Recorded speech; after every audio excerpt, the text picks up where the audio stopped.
Hello and welcome to Basics Academy. এই চ্যানেলে তোমাদের স্বাগত জানাই। আজ থেকে আমরা রেলের 30 দিনের প্রস্তুতি শুরু করেছি।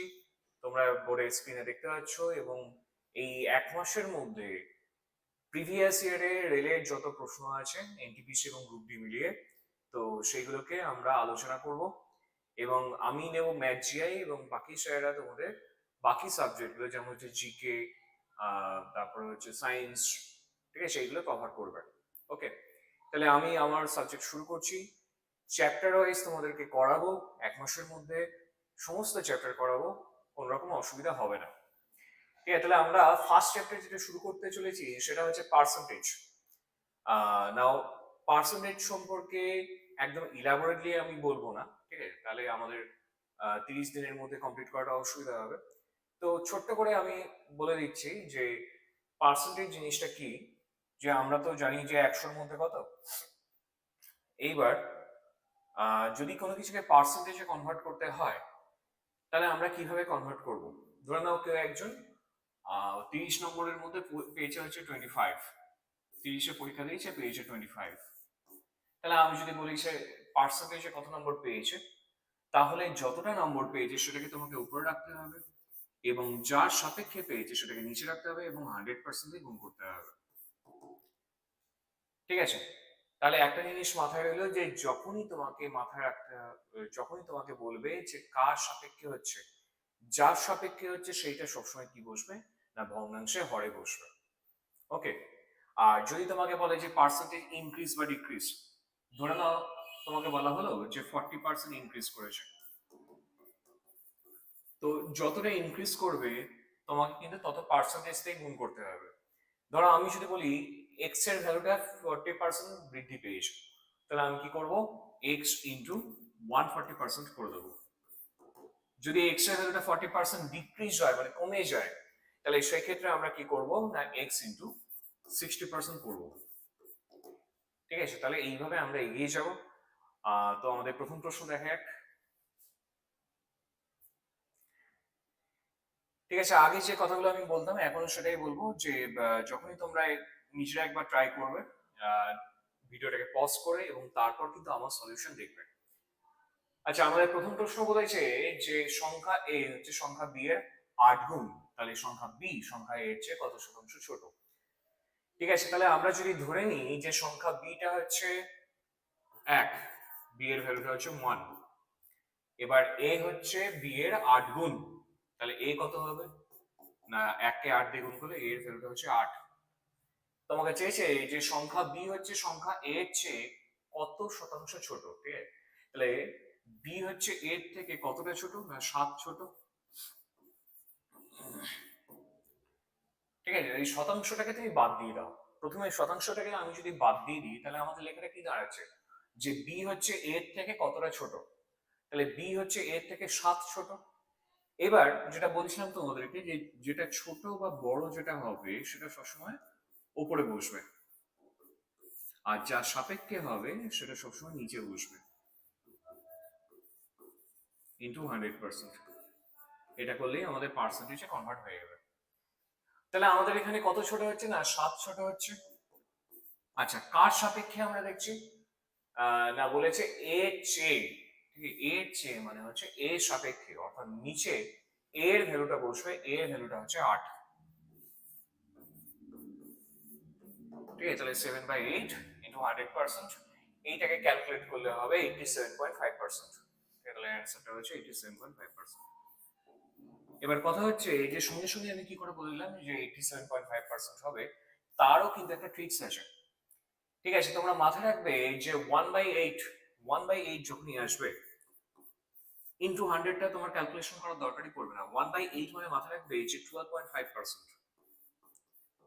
ঠিক আছে, কারণ 1/8 হচ্ছে খুব একটা পপুলার ফিগার। তাহলে আমি যদি বলি যে 3/8 কত হবে, তাহলে এটাকে 3 দিয়ে গুণ করতে হবে। 12.5 কে তুমি যদি 3 দিয়ে গুণ করো তাহলে হচ্ছে 37.5।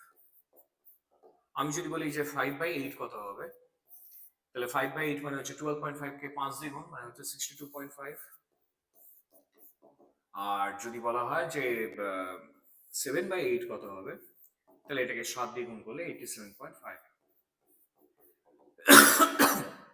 ঠিক আছে, এই যে ডিভাইডেড বাই 8 যে ফিগারগুলো আছে এগুলো প্রচন্ড পরিমাণে পপুলার ফিগার। তো এগুলোকে যদি তোমরা মনে রাখো তাহলে ক্যালকুলেশনের দরকার পড়বে না, সঙ্গে সঙ্গে তোমাদের অ্যান্সারটা হয়ে যাবে। কারণ তোমরা জানো যে রিলে পরীক্ষাতে তোমাদের মাত্র 1 ঘন্টা সময় থাকে। তো 1 ঘন্টার সময় যদি ক্যালকুলেশন করে আমি টাইমটা নষ্ট করে দিই তাহলে সেক্ষেত্রে আমাদের ওদিকে অন্য প্রশ্নে সমস্যা হতে পারে। ঠিক আছে, তাহলে আমরা কি কি শিখলাম? আমরা প্রথমে অঙ্কটা দেখলাম যে এর বি এর ভ্যালুটাকে যদি আমি 1 ধরি, এর ভ্যালুটা হচ্ছে 8 গুণ মানে 8। তোমাকে চেয়েছে বি এর ভ্যালুটা এ থেকে কতটা ছোট, না 7 ছোট। ছোট বা বড় যে অংশটা থাকে সেটা সবসময় উপরে বসে। ছোট বা বড়, বৃদ্ধি বা হ্রাস, এই জিনিসগুলো সবসময় ভগ্নাংশের উপরে অর্থাৎ লবে বসবে, এবং যা সাপেক্ষে হবে সেটা সবসময় নিচে বসবে। ঠিক আছে, এবং আমরা আরেকটা জিনিস খেয়াল করলাম সেটা হচ্ছে 1/8 এর যে ব্যাপারটা, 1/8, 3/8, 5/8 এবং 7/8 এর ভ্যালুগুলো তোমরা যদি মুখস্থ রাখো তাহলে অ্যান্সার খুব ফাস্ট হবে। ওকে, নেক্সট কোয়েশ্চেন নাম্বার 2। আচ্ছা, দুয়েরটা বলেছে একটি বিলের পরিমাণ 10% কমে গেলে 279 টাকা দিতে হবে, তাহলে আসল বিলের দাম কত? তুমি চাইলে এক্স ধরেও করতে পারো, কিন্তু আমাদের এখানে এক্স ধরার দরকার নেই। আমরা কি করব, 100 ধরে করব। ধরি আসল বিল হচ্ছে 100 টাকা। ঠিক আছে, আসল বিলটাকে আমরা 100 ধরলাম। তাহলে 100 যদি আমি ধরি, তোমার কত কমছে, না 10% কমছে। তাহলে 100 10% মানে 10 টাকা কমছে। তাহলে 10 টাকা কমলে এখন বিলটা কত হবে? এখন বিলটা হবে 90 টাকা। ঠিক আছে, এবার প্রশ্ন তোমাকে বলে দিয়েছে যে এখন বিলের পরিমাণটা হচ্ছে 279 টাকা। তার মানে আমরা এটা বলতে পারি যে 90 ইজ ইকুইভ্যালেন্ট টু 279। ঠিক আছে, ইকুইভ্যালেন্ট এর ব্যাপারটা যারা জানো তাদেরকে একটু শর্টে বলে দিই। সেটা হচ্ছে যে 90 যেটা সেটা কল্পনা, তাই না? আমি 100 ধরেছি, সেটা থেকে 10 টাকা কমিয়ে আমার 90 আসছে। তাহলে কল্পনায় যেটা 90, বাস্তবে সেটা হচ্ছে 279। তো এই কল্পনার বাস্তবকে যখন আমরা কম্পেয়ার করছি তখন আমরা এই ইকুইভ্যালেন্ট সাইনটা দিয়ে কম্পেয়ার করে থাকি। তাহলে 90 মানে যদি এটা হয় তাহলে আসল বিলের দাম হচ্ছে 100, তাহলে আমাকে বের করতে হবে 100 মানে কত। তাহলে 1 ইকুইভ্যালেন্ট কত হবে? 1 ইকুইভ্যালেন্ট হচ্ছে এইটা ডিভাইডেড বাই 90। 100 equivalent into 100। শূন্য শূন্য কাটলাম, 9 দিয়ে কাটলে হচ্ছে 3 9 27, 9 কে 9 310। ঠিক আছে, তাহলে আসল বিলের দামটা হচ্ছে 310 টাকা। ঠিক আছে, বোঝা গেল। এরকম যখন প্রশ্ন দেওয়া থাকবে সবসময় তুমি 100 ধরবে। 100 ধরলে আমাদের সময়টা অনেক পরিমাণে কম লাগবে। ঠিক আছে, নেক্সট কোয়েশ্চন নাম্বার 3। আচ্ছা, 3 এর প্রশ্নটা আমাকে বলেছে যে একজন ব্যক্তি তার মাসিক আয়ের 40% ব্যয় করেন। ব্যক্তির মাসিক আয় যদি 15% বৃদ্ধি পায়, তার ব্যয় হচ্ছে 22% হ্রাস পায় তার সঞ্চয়। এই যে আয়, ব্যয়, সঞ্চয়ের যে অঙ্কগুলো থাকবে, তোমরা কি করতে পারো, একটা ছক তৈরি করে নেবে। ঠিক আছে, এই ধরনের একটা ছক পরীক্ষার খাতায় তৈরি করে দেবে। ঠিক আছে, একদিকে লিখছো আয়, তারপর একটা ব্যয়, আর তারপর এটা হচ্ছে সঞ্চয়। দুটো কেস থাকবে, ফার্স্ট কেস আর সেকেন্ড কেস। আচ্ছা, ফার্স্ট কেসটা বলছে যে একজন ব্যক্তি তার মাসিক আয় 40% ব্যয় করেন। তাহলে আমার মাসিক আয় যদি 100 টাকা হয়, ধরে নিচ্ছি 100 টাকা, তাহলে 40% আমি খরচা করছি। তাহলে 40% যদি আমি ব্যয় করি তাহলে আমি সঞ্চয় করছি কত টাকা, না 100 থেকে যদি 40 বাদ দিই তাহলে 60 টাকা সঞ্চয় করছি। এটা আমাদের ফার্স্ট কেস কমপ্লিট হলো। এবারে সেকেন্ড কেসে চলে এসো। ব্যক্তির মাসিক আয় যদি 15% বৃদ্ধি পায়, তাহলে মাসিক আয় হচ্ছে আমার 15% বৃদ্ধি পেল। আগে মাসিক আয় ছিল 100, 100-র উপর যদি আমি 15% বাড়িয়ে দিই তাহলে এখন মাসিক আয় হচ্ছে 115।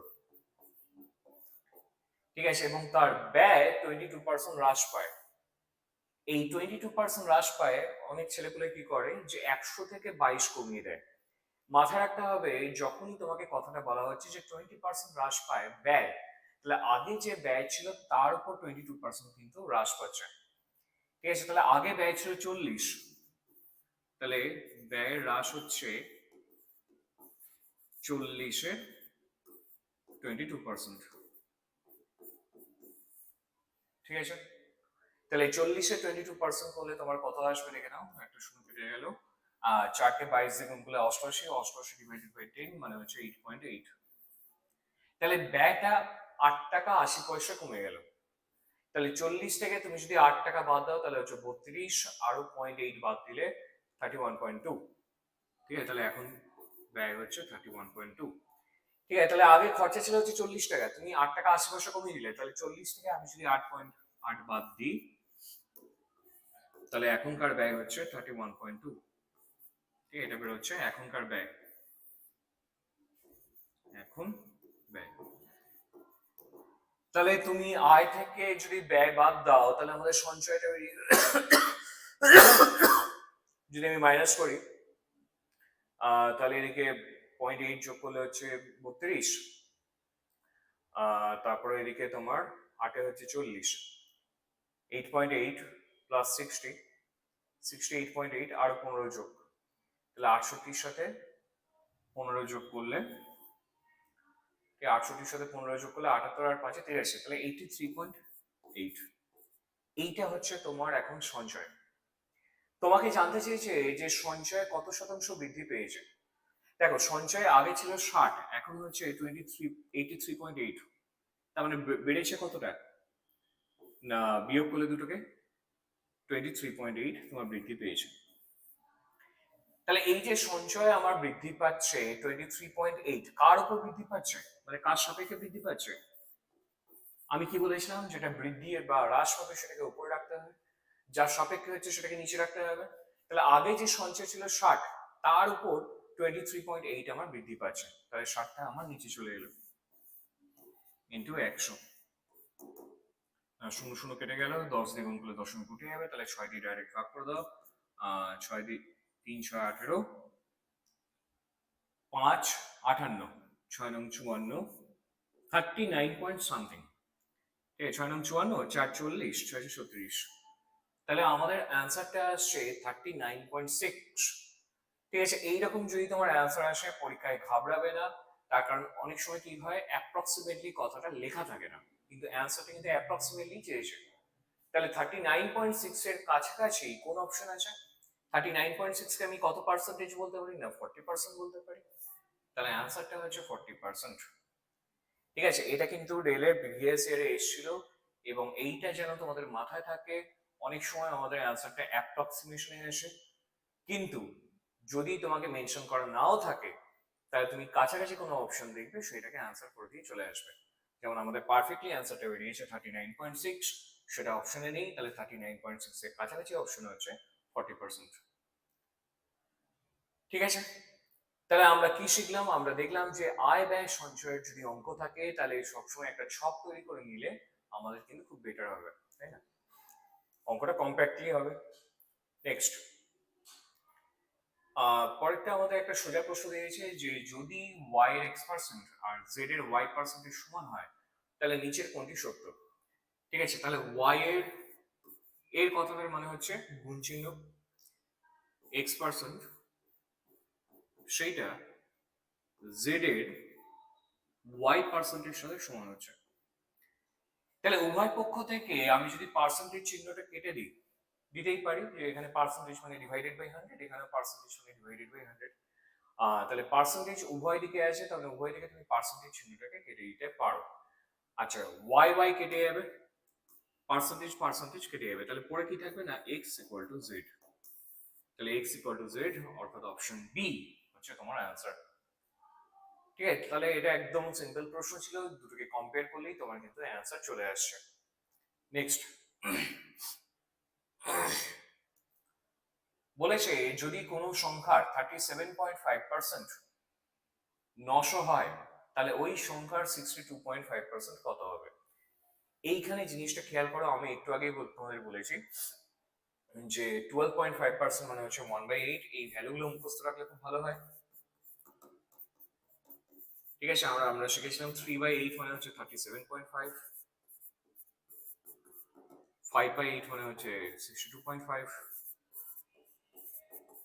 এবং 7/8 মানে হচ্ছে 82.5, 87.5।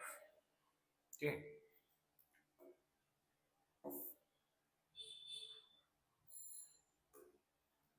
87.5।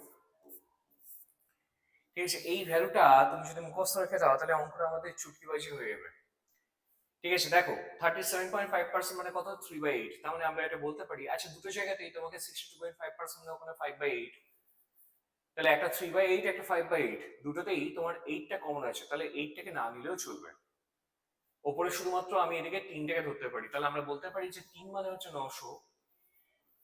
3 মানে যদি 900 হয় তাহলে 1 মানে কত হচ্ছে, 3 দিয়ে ভাগ করে দিলে 300। তাহলে 1 মানে যদি এটা হয় তাহলে 62.5 মানে হচ্ছে 5, তাহলে 5 মানে কত হবে, 300 × 5, মানে অ্যান্সারটা হচ্ছে 1500। বোঝা গেল ব্যাপারটা? ঠিক আছে, খুব ইন্টারেস্টিং প্রশ্ন আমাদের, খুব তাড়াতাড়ি হবে, কিন্তু এটার জন্য তোমাকে এই ভ্যালুগুলো মুখস্থ রেখে দিতে হবে যে 1/8, 3/8, 5/8 এবং 7/8 এর ভ্যালুটা কত। ঠিক আছে, এবং দুটোতেই যেহেতু আমাদের 8টা কমন আছে, তাহলে সেই ক্ষেত্রে আমাদের 8টা না নিলেও চলবে। তুমি লিখতেই পারতে যে 3/8 মানে হচ্ছে 900। ঠিক আছে, তাহলে তোমাকে বের করতে হবে 5/8 মানে কত। তাহলে সিমিলারলি যেহেতু 8টা তোমার নিচেই আছে, তাহলে 8টাকে তুমি ইগনোর করতে পারো, যে দুটো ক্ষেত্রেই আমার 8টা হরে আছে, তাহলে ওটাকে ইগনোরেবল। বুঝা গেল? নেক্সট, পরেরটা কি বলেছে না, একটি কাগজের ফটোকপি করতে খরচ হয় 1 টাকা, তবে প্রথম 1000টি কাগজের পরে করা সমস্ত ফটোকপি 2% ছাড় দেওয়া হয়, তাহলে 5000টি কাগজের সিট কপি করতে কত খরচ পড়বে। ঠিক আছে, তাহলে 1 টাকা করে খরচ হচ্ছে আমার কত পর্যন্ত না, 1000টা পর্যন্ত, তাহলে প্রথম 1000-এ আমি কোনো ছাড় পাচ্ছি না, তাহলে প্রথম 1000টি যখন আমি ছাপবো, প্রথম 1000টি কাগজের পরে 2% ছাড় দেওয়া হচ্ছে, তাহলে প্রথম 1000টি কাগজের জন্য তোমার খরচা হচ্ছে 1 টাকা করে যদি হয় তাহলে 1 × 1000, 1000 টাকা। তুমি টোটাল ছাপিয়েছো কতগুলো না, 5000টি কাগজ তুমি ছাপিয়েছো, তাহলে 5000 যদি হয় তাহলে বাকি রইল কত, 4000 বাকি থাকছে, তাহলে বাকি 4000 কাগজে খরচা কত হবে। দেখো 4000 কাগজের খরচা হচ্ছে 1 × 4000 টাকা, তাই না, মানে 4000 টাকা হওয়া উচিত, কিন্তু তোমাকে এখানে 2% ছাড় দেওয়া হচ্ছে, তাহলে 2%, 4000-এর উপর তুমি যদি 2% ছাড় দাও তাহলে কত দাঁড়াচ্ছে, না এদিকে 2% করলে 200 কেটে যাবে, 40 × 80, 80 টাকা ছাড়। তাহলে 80 টাকা যদি তোমার এখানে ছাড় হয় তাহলে তোমার এখানে ভ্যালুটা কত দাঁড়াচ্ছে না, 4000টা কপির জন্য তোমার ভ্যালুটা দাঁড়াচ্ছে 4000 - 80। 4000 থেকে 80 বাদ দিলে তোমার পড়ে থাকছে 3920 টাকা। বোঝা গেল? তাহলে যেখানে তোমার প্রথম 1000টা কাগজে খরচা হচ্ছে 1000 টাকা, কিন্তু পরের যে 4000টা কাগজ, তো সেইখানে তোমার 4000-এর পরিবর্তে খরচা হচ্ছে 3920 টাকা। তাহলে মোটের উপর তোমার কত খরচা হচ্ছে না, দুটোকে যোগ করে দাও, এদিকে 3920 আর ওইদিকে প্রথমে 1000টার জন্য হচ্ছে 1000 টাকা, তাহলে 4920, এইটা তোমার অ্যান্সার, 4920। ওকে, নেক্সট। আচ্ছা, এইটা খুব ইন্টারেস্টিং প্রশ্ন, আমাদের পরীক্ষাতে এসেছিল প্রিভিয়াস ইয়ারে, যে 900 জন কর্মচারীর একটি অফিসে একটি নির্দিষ্ট দিনে 10% মহিলা কর্মচারী ছাড়া বাকি সবাই উপস্থিত ছিলেন, তাহলে আমি ধরে নিচ্ছি যে ফিমেলের সংখ্যাটা হচ্ছে 100%, আবার মেল সংখ্যাটা হচ্ছে 100%, মানে যখন সবাই উপস্থিত থাকছে আমি কি বলবো যে 100% উপস্থিত আছে, তাই না। তাহলে ফিমেলকে আমি যদি এফ লিখি আর মেলকে যদি এম লিখি, তাহলে প্রথম কন্ডিশন অনুসারে 10% মহিলা কর্মচারী ছাড়া সকলে উপস্থিত ছিল, তাহলে 100% মেল উপস্থিত ছিল, আর 10% মহিলাকে যদি আমি বাদ দিই তাহলে 90% মহিলা উপস্থিত ছিল।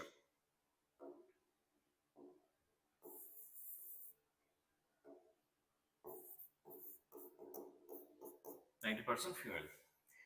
আচ্ছা, পরের দিন 8% পুরুষ কর্মচারী ছাড়া সকলে উপস্থিত ছিলেন, তাহলে 8% যদি অনুপস্থিত থাকে তাহলে মেলদের 92% উপস্থিত ছিল। কারণ 8% অনুপস্থিতি, তার মানে 100 থেকে 8 কমানো হচ্ছে 92। তাহলে পুরুষদের 92% উপস্থিত ছিল আর মহিলাদের ক্ষেত্রে 100% উপস্থিত ছিল। তারপরের কন্ডিশনে আমাকে বলেছে এই 2 দিনে প্রতিটি কর্মচারী উপস্থিতির সংখ্যা একই ছিল। যেহেতু উপস্থিতির সংখ্যা একই দুটো দিনে, তাহলে আমরা এই দুটোকে কিন্তু ইকুয়াল করে দিতে পারি। তাহলে মেলগুলোকে একদিকে নিয়ে চলে এসো। তাহলে 92 কে যদি আমি এদিকে নিয়ে চলে আসি, আমি বলতে পারি 8% মেল। আর এদিকে আমরা বলতে পারি 100 থেকে যদি আমি 90 কমাই তাহলে হচ্ছে 10% ফিমেল।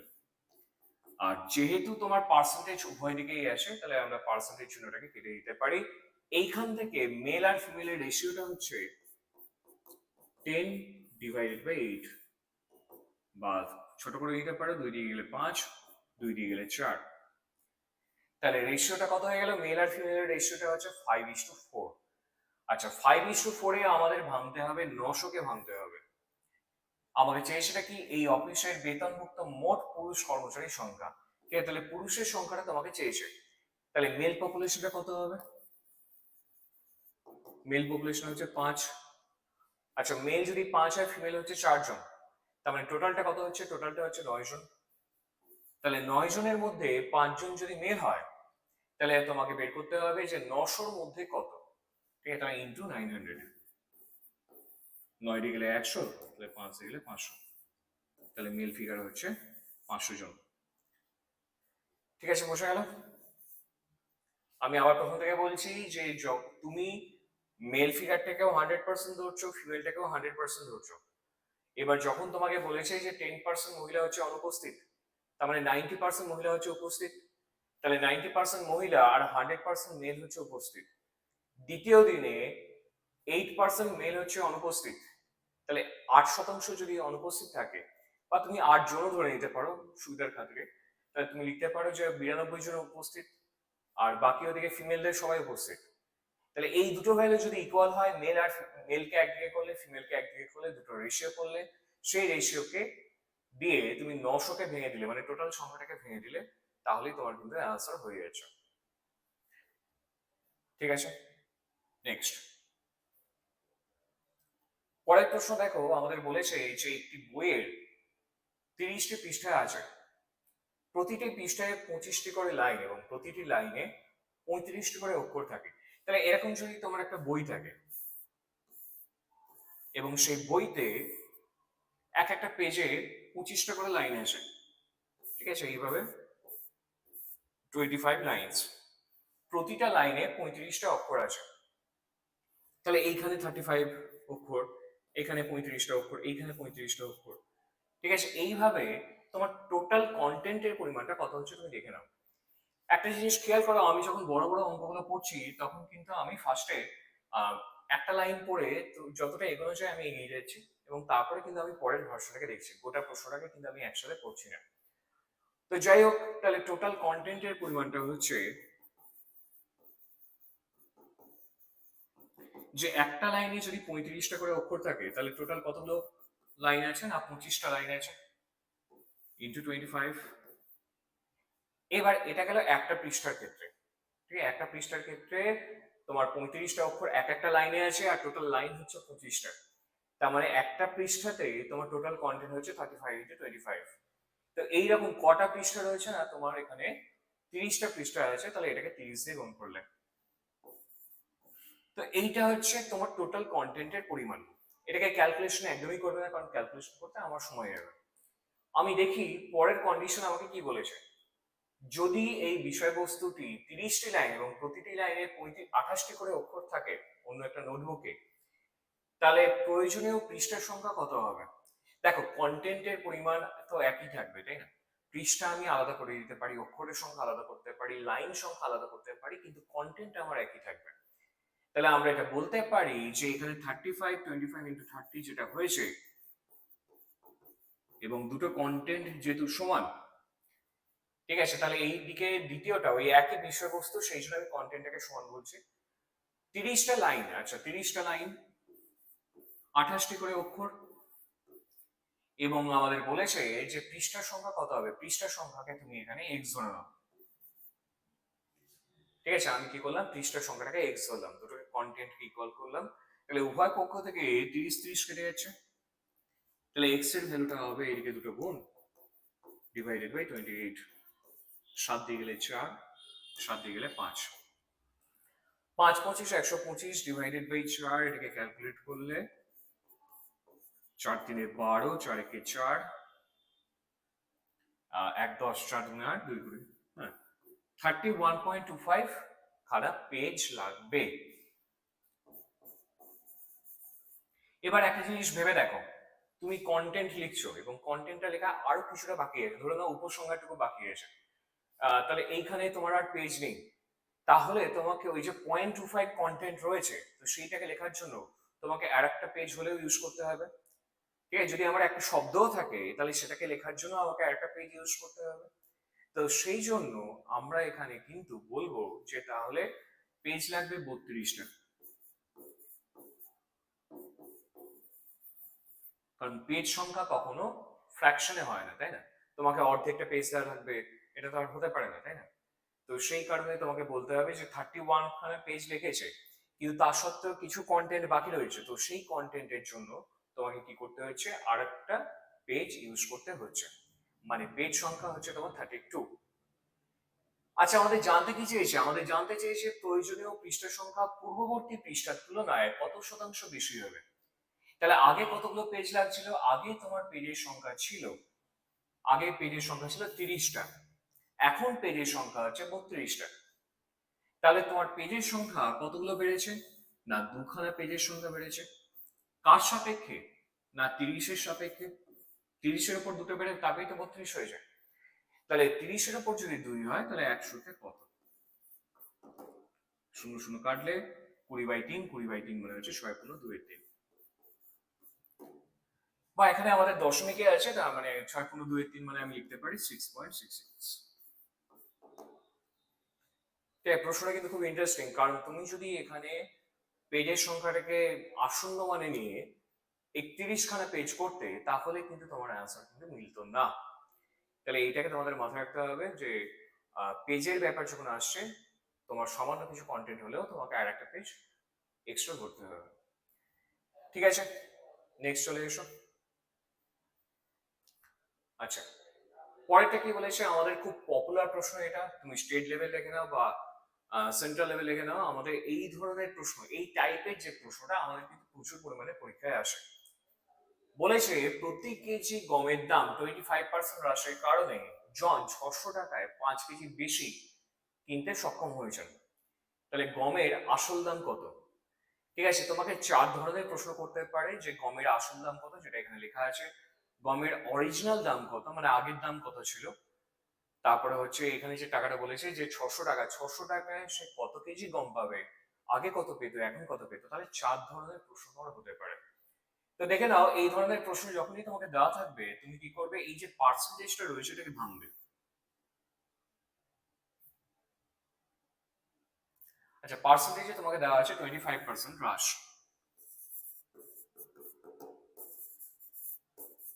ঠিক আছে, গমের দাম, তাহলে দাম হচ্ছে 25% হ্রাস করছে, অর্থাৎ 25% মানে 25/100, মানে হচ্ছে 1/4। তার মানে মূল্যর অনুপাত যদি আমরা দেখি, তাহলে আগে ছিল হচ্ছে 4 টাকা, ঠিক আছে, নিচেরটা হচ্ছে আগেকার দাম, আর উপরেরটা হচ্ছে হ্রাস বা বৃদ্ধি। এখানে যেহেতু হ্রাস বলে দিয়েছে, তাহলে 1 টাকা তোমার কমে যাচ্ছে বা হ্রাস হচ্ছে। তাহলে মূল্যটা আগে ছিল 4 টাকা, 4 টাকার উপর 1 টাকা কমে গেল, তাহলে এখন মূল্য কত হবে, 3 টাকা হবে না। এই যে রেশিওটা তোমার হবে, ব্যবহারের অনুপাত তার ঠিক উল্টো হবে। ঠিক আছে, ব্যবহার কথাটার মানে হচ্ছে তুমি কত কেজি নিচ্ছ। ঠিক আছে, তাহলে ব্যবহার, ইংলিশে লেখা থাকে কনজাম্পশন। ঠিক আছে, দাম যত কমবে তুমি তত বেশি পরিমাণে নেবে, তাই না? তো সেই জন্য এটা সবসময় রিভার্স হয়, যে এখানে যদি 4:3 হয়, তার মানে এখানে হবে 3:4। যখন দাম বেশি ছিল তুমি কম, যখন দাম বেশি ছিল তুমি কম কিনতে, যখন দাম কমে গেছে তুমি বেশি কিনছো। তো যাই হোক, আগে আমি কিনতাম 3 একক, এখন আমি কিনছি 4 একক, তাহলে আমি কত একক বেশি কিনছি, না 1 একক বেশি কিনছি। আর তোমাকে প্রশ্নে বলে দিয়েছে যে 5 কেজি বেশি কেনা হচ্ছে, তার মানে এটা বলা যেতে পারে যে 1 একক মানে হচ্ছে 5 কেজি। তাহলে 1 একক মানে যদি 5 কেজি হয়, তোমাকে চাইছে আসল দাম কত? আসল দাম মানে আগেকার দাম। ঠিক আছে, তাহলে আগেকার দামটা আগে তুমি কতটা ব্যবহার করতে? আগে 3 একক ব্যবহার করতে। 3 একক মানে হচ্ছে 3 5 15 কেজি ব্যবহার করতে। ঠিক আছে, তাহলে 15 কেজি তুমি যদি আগে ব্যবহার করতে, এবার 600 টাকা দিয়ে তো পেতে। আগেও তুমি 600 টাকা খরচা করছিলে, এখনো 600 টাকা খরচা করছো। তার মানে আগে তুমি 15 কেজি পেতে 600 টাকায় পেতে। তাহলে আমি এখানে লিখতে পারি যে আগে 15 কেজির দাম ছিল 600 টাকা।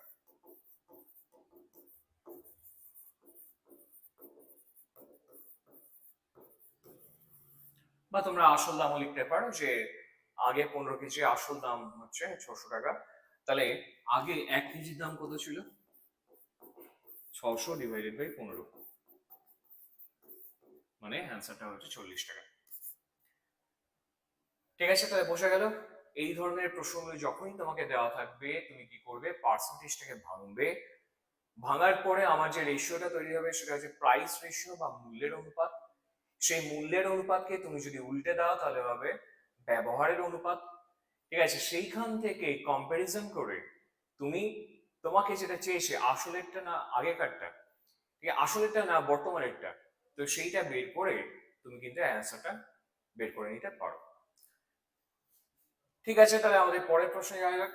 কোয়েশ্চন নম্বর 10 বলেছে একটি সংখ্যা 27.5% হ্রাস পেলে নতুন সংখ্যাটা হয় 87।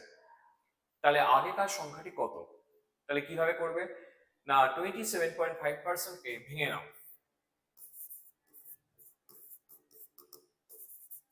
ঠিক আছে, পার্সেন্টেজ যত ভাঙবে তত আমাদের কিন্তু অঙ্ক ইজি হয়ে যাবে। 27.5% কে যদি আমি ভাঙি তাহলে এদিকে হবে 275 ডিভাইডেড বাই 10। পার্সেন্টেজের জন্য আরো দুটো শূন্য বসে যাবে। 25 দিয়ে কাটো, 25 একে 25, 25 দিয়ে গেলে এটা 11 হবে, 25 দিয়ে গেলে এটা 40 হবে। ঠিক আছে, তাহলে সংখ্যাটাকে আমি ধরছি হচ্ছে 40, ধরি সংখ্যাটি হলো 40। এবার উপরেরটা হ্রাস পাচ্ছে, তাহলে 40 থেকে তুমি যদি 11 কমিয়ে দাও, 40 থেকে 11 কমালে কত হচ্ছে?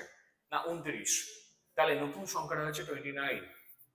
কিন্তু এটা কল্পনা, বাস্তবে কত? বাস্তবের সংখ্যাটা হচ্ছে 87। তাহলে আমরা এটা বলতে পারি যে 29 ইজ ইকুইভ্যালেন্ট টু 87। তাহলে 29 মানে যদি 87 হয় তাহলে 1 মানে কত হবে? এটা দিয়ে ভাগ করে দাও, 29 কে 3 দিয়ে গুণ করলে 87। তাহলে 1 মানে হচ্ছে 3। আমাদের চেয়েছে সংখ্যাটা কত? সংখ্যাটা হচ্ছে 40। তাহলে 40 মানে হচ্ছে 40 ইন্টু 3 মানে 120।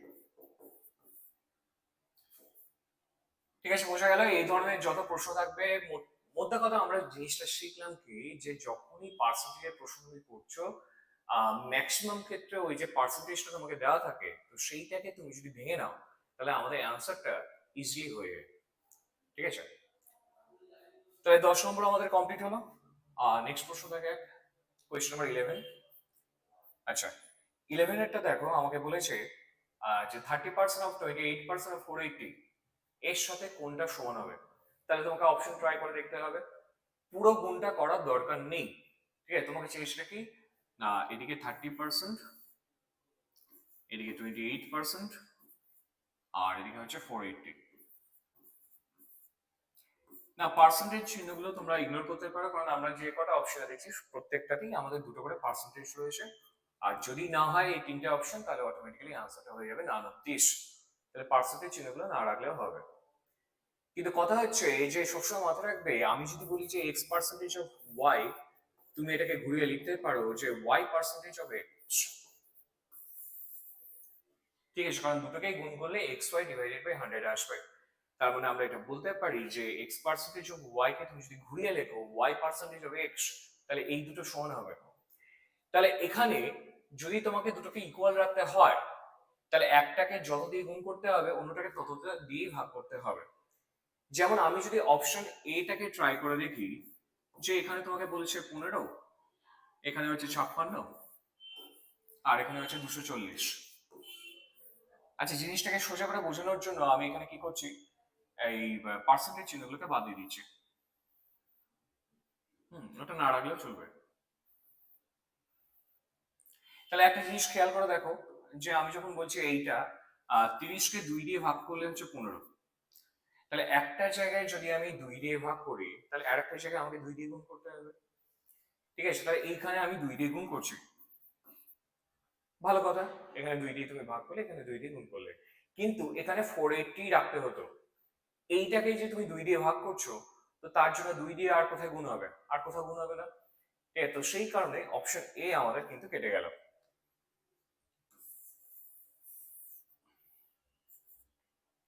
তাহলে অপশন বি তে ট্রাই করে দেখা যাক। আমাদের বলে 60, 28 আর হচ্ছে 240। তাহলে দেখো 60 মানে হচ্ছে 30কে 2 দিয়ে গুণ করলে 60। আচ্ছা, 2 দিয়ে গুণ করা মানে একটাকে 2 দিয়ে ভাগ করতে হবে। তো এটাকে 2 দিয়ে ভাগ করলে এটা আসবে, এবং 28টা যেরকম ছিল সেরকমই রয়েছে, তার মানে এইটা আমাদের পারফেক্ট আনসার। ঠিক আছে, 28 যেরকম ছিল সেরকমই আছে। 30কে 2 দিয়ে গুণ করা হয়েছে, এটাকে যেহেতু 2 দিয়ে গুণ করা হয়েছে, এটাকে আমরা 2 দিয়ে ভাগ করবো। ওকে, ক্লিয়ার? তাহলে আমাদের ফার্স্ট প্র্যাকটিস সেটে পার্সেন্টেজের প্রথম ক্লাসটা কমপ্লিট হলো, এবং পার্সেন্টেজের আরেকটা চ্যাপ্টার, আরেকটা ক্লাস নিয়ে তোমাদের সামনে আমি আসবো। আমাকে শোনার জন্য ধন্যবাদ, পরের ক্লাসে অবশ্যই দেখো। চলো।